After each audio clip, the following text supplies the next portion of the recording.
Good evening सभी लोगों को। आज हम लोग एक टॉपिक पढ़ेंगे जो वेस्टर्न फिलोसफी के बारे में पूरी डिटेल से, कि वेस्टर्न फिलोसफी का उद्भव कैसे हुआ, उसके क्या क्या आयाम थे, कौन कौन से डायमेंशन है, कौन कौन से पार्ट हैं, इन सारे विषय वस्तुओं पर हम विस्तृत चर्चा करेंगे। हमारी कोशिश होती है कि पढ़ाने से पहले आपको एक सिनॉप्सिस बनाना बताऊं कि किस तरीके से हम इस टॉपिक को कवर करेंगे। और दूसरी चीज़ कि इस टॉपिक में किस किस क्लास के बच्चों के लिए और किन के लिए आवश्यक है, ज़रूरी है। तो देखो, पहले ही ये क्लियर कर देता हूँ कि क्या क्या है। पहला, जो बीए कर रहे हैं, एमए कर रहे हैं, ठीक है, जो यूपीएससी की तैयारी कर रहे हैं उनके लिए। उसके साथ जो यूजीसी नेट दे रहे हैं उनके लिए, प्लस सी यू मेरे एक ही सी यू टी पीजी के लिए, जो बिहार टेट है उसके लिए, ये सारे एग्ज़ाम के लिए है।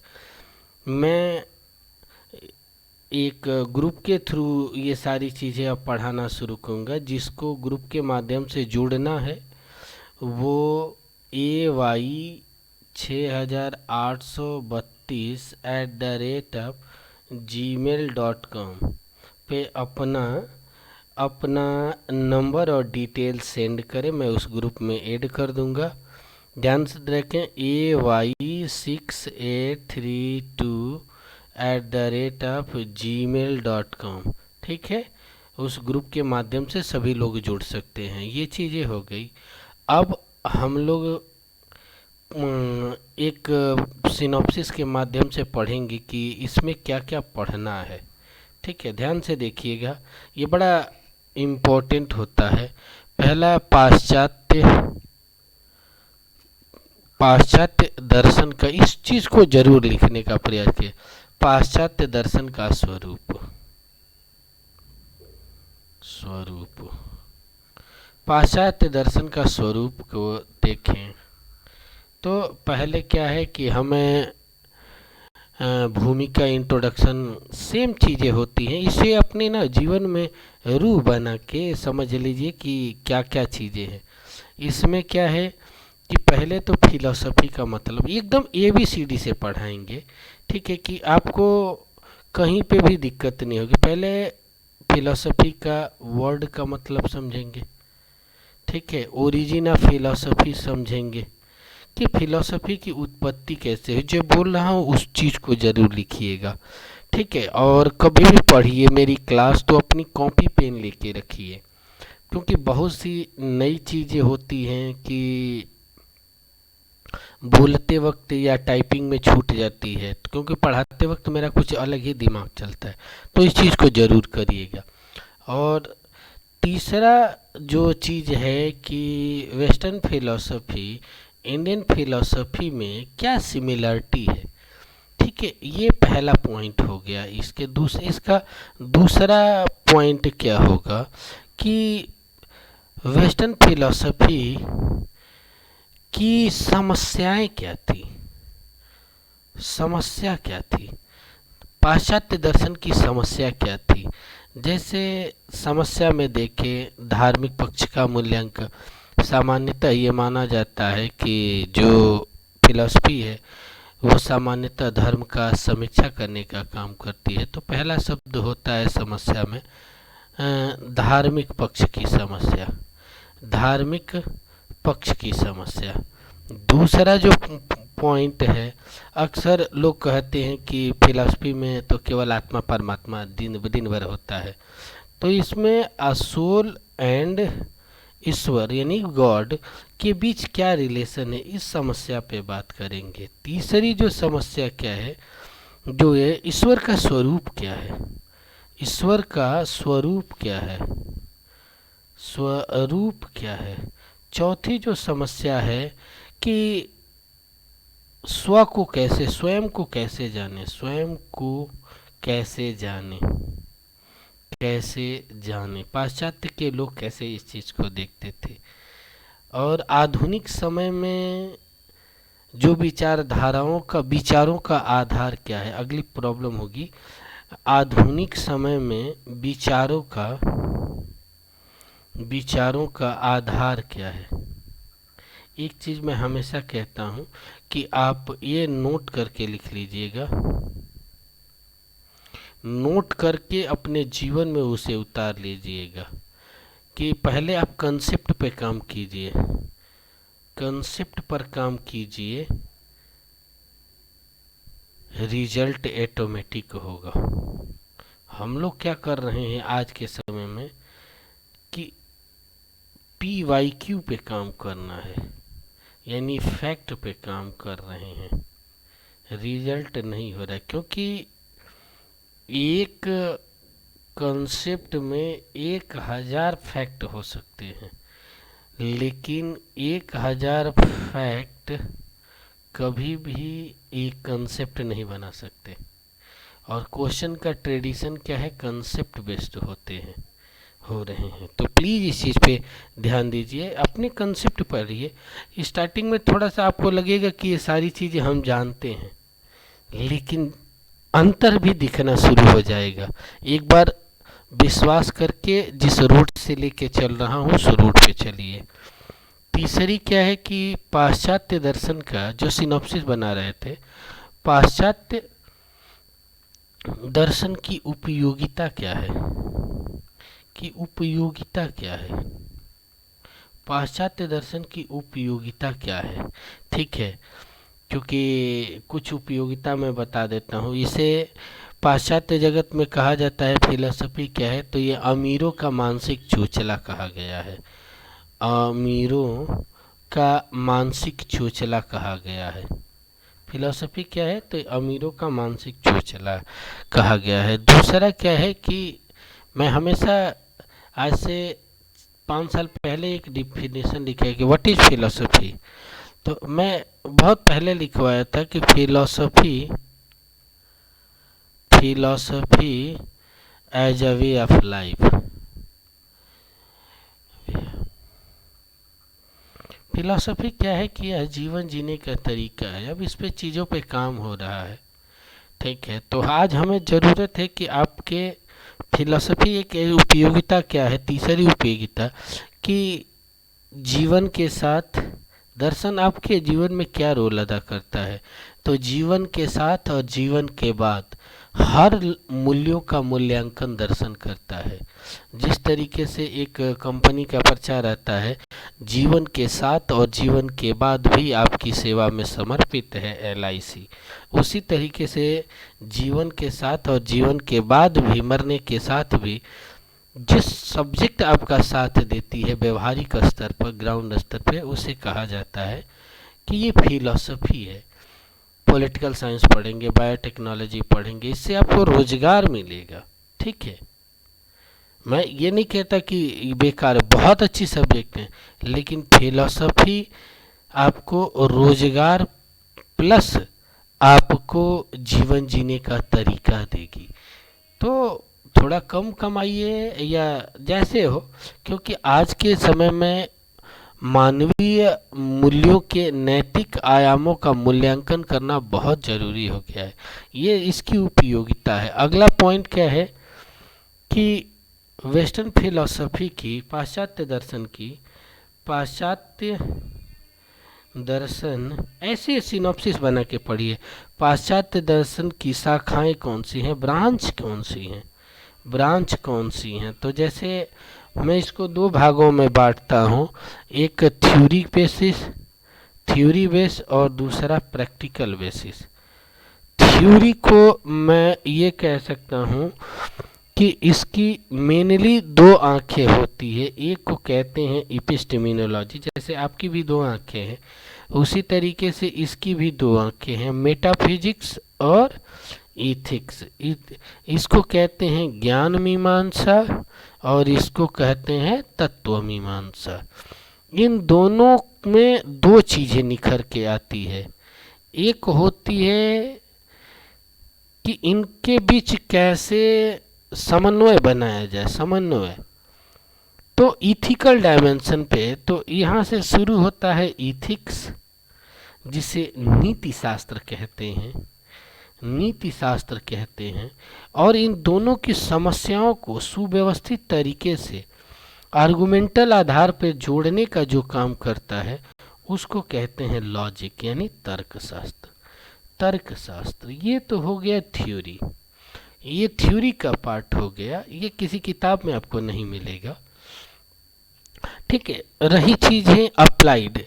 इसका जो प्रैक्टिकल अप्लाइड जो कह सकते हैं, अप्लाइड फिलॉसफी में क्या है, तो राजनीतिक दर्शन, पॉलिटिकल फिलॉसफी, दूसरा सामाजिक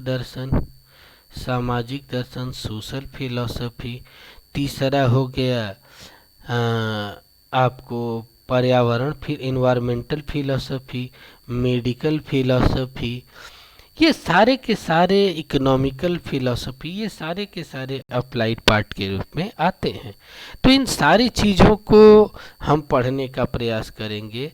तीसरा जो इसमें ज़रूरत है, अक्सर जैसे दर्शन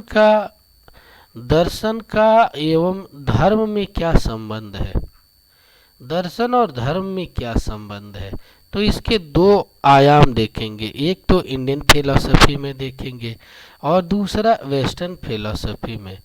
इंडियन फिलॉसफी में धर्म और दर्शन क्या है कि वैदिक शास्त्रों के आधार पर नैतिक नियमों के समीक्षात्मक मूल्यांकन के रूप में इन दोनों को देखा गया है, जबकि वेस्टर्न फिलॉसफी में प्राकृतिक मूल्यों के आधार पर नैतिक मूल्यों को मूल्यांकन करने का काम किया गया है धर्म के आधार पर।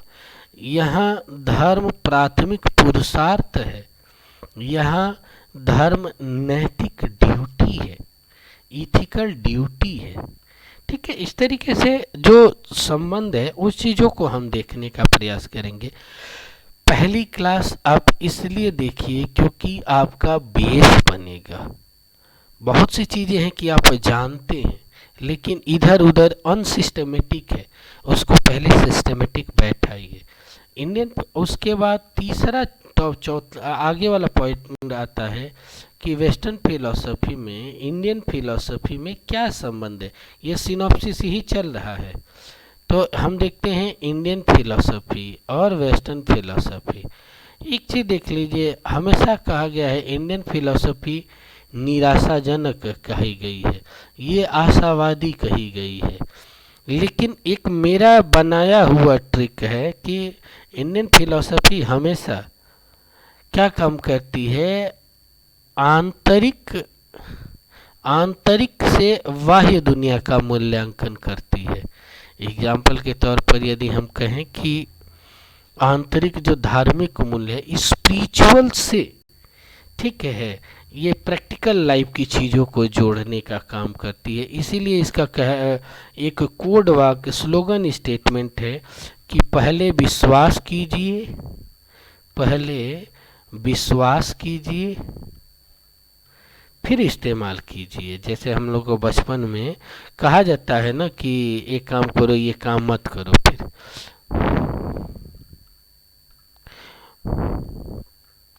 मम्मी पापा माँ बाप सब बोलते हैं ये काम मत करो ये घाटा होगा, लेकिन हम लोग सुनते नहीं। ये क्या है, इसका एक है कि ये एक्सटर्नल टू इंटरनल चीज़ों को देखती है। यानी इसका है कि पहले इस्तेमाल करें फिर विश्वास करें। घड़ी, डिटर्जेंट पाउडर, इस चीज़ को याद रखिएगा, बड़ा अपने द्वारा बनाई गई ये मेहनत है। और इसको ये इसलिए याद रखिएगा कि आपको पूरी की पूरी इंडियन और वेस्टर्न में एक ऐसा चश्मा देगा, एक ऐसी दृष्टिकोण देगा जो दोनों के मूल्य भाव को सही तरीके से देखने का प्रयास किया जाएगा। ठीक है, उसके बाद क्या होगा, क्योंकि जब मैं लिख कर बताऊंगा तो वो ज़्यादा ऑथेंटिक और सिस्टमेटिक होगा। ठीक है, अब उसके बाद इसकी क्या है, एक लाइन में और है। उसके बाद आता है कि वेस्टर्न फिलॉसफी में और इंडियन फिलॉसफी में क्या समानता है। समानता है, इस विषय वस्तु पर हम बात करेंगे। उसके बाद हम निष्कर्ष पर पहुंचेंगे। इस तरीके से ना आंसर लिखने का प्रैक्टिस करना चाहिए।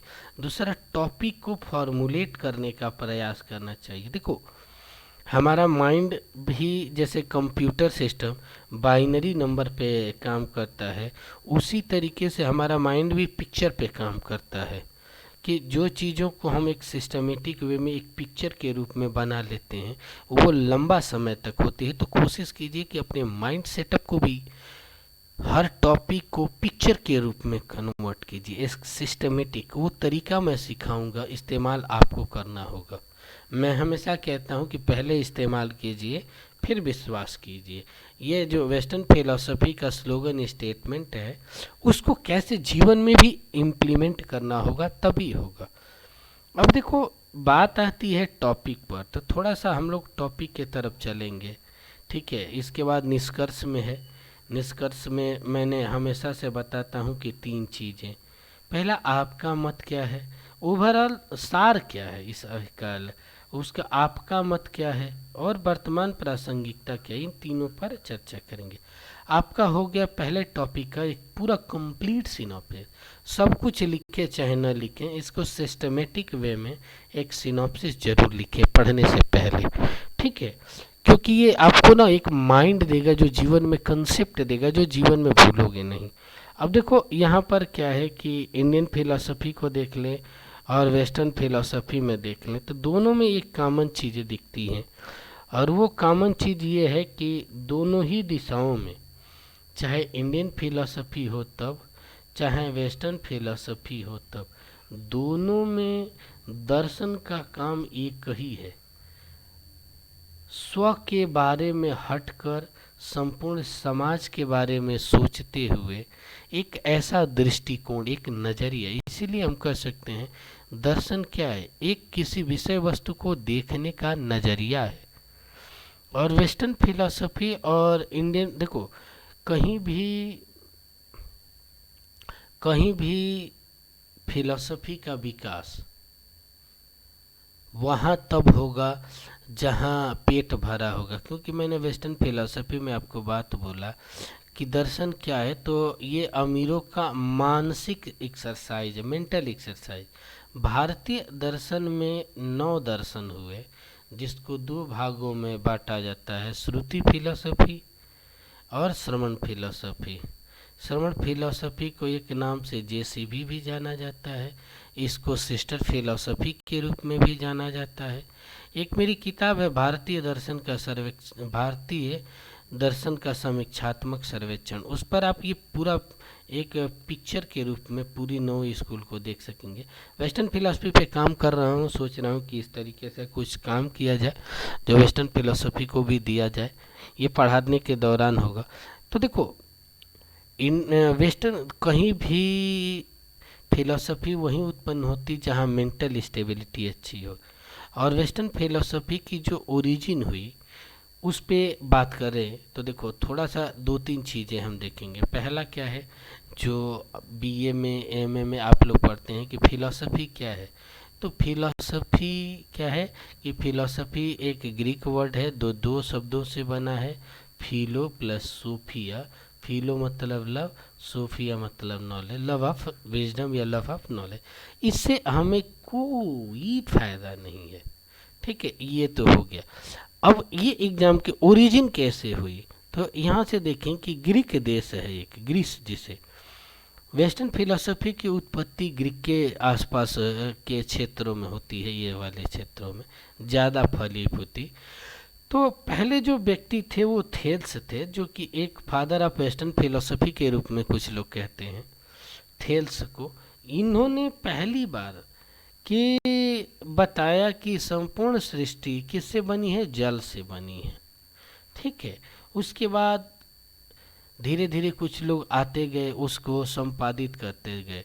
तो यदि हम डिटेल देखें तो वेस्टर्न फिलॉसफी को 3 भागों में बांटा जा सकता, 3 क्या 4 भागों में बांटा जा सकता है। एक को बोलते हैं एंशिएंट फिलॉसफी या ग्रीक फिलॉसफी, ठीक है। दूसरे को बोलते हैं मिडवल फिलोसफी, मध्यकाल का दर्शन, डार्कनेस पीरियड ऑफ फिलोसफी। तीसरे को बोलते हैं मॉडर्न वेस्टर्न फिलोसफी, ठीक है, जो साइंटिफिक टेम्परामेंट पर आधारित थी। अब चौथे को बोलते हैं कंटेम्प्रेरी वेस्टर्न फिलोसफी। ये पूरी तरीके से लॉजिकल आधार पर साइंटिफिक एविडेंस को लेकर ह्यूमन एग्जिस्टेंस की चीज़ों पर बात करती है। ये चार वेस्टर्न फिलोसफी के पार्ट हो गए, चारों के कुछ आधार है। ये क्या है, इस सबका एक स्लोगन स्टेटमेंट है, उसको याद रखेंगे पूरी फिलॉसफी समझ में आ जाएगी। वेस्टर्न फिलॉसफी के क्या है, एनसी ग्रीक पहले की, संदेह करो तो जानो, संदेह करो तो जानो, ये इसका स्लोगन है। इसका क्या है कि आपका है कि विश्वास करो तो जानो, विश्वास करो तो जानो, ठीक है, इसको लिख लीजिएगा।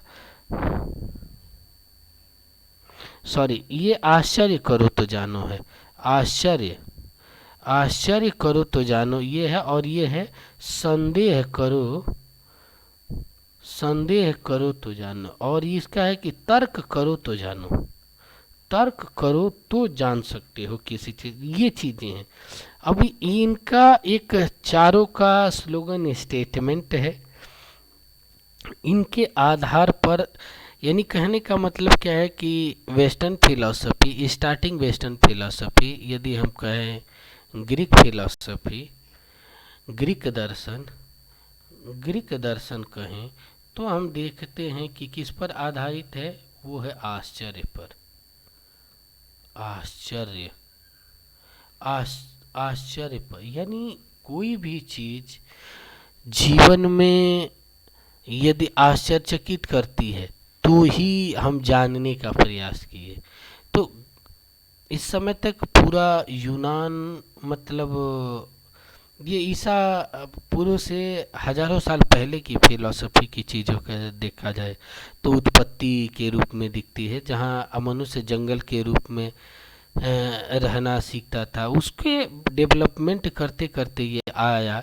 तो जो भी चीज़ें समाज में आश्चर्य करने वाली थी वो उसके आधार पर जस्टिफाई करने का काम करता था। ये आश्चर्य की चीज़ें ग्रीक दर्शन में तीन भाग में दिखाई दी।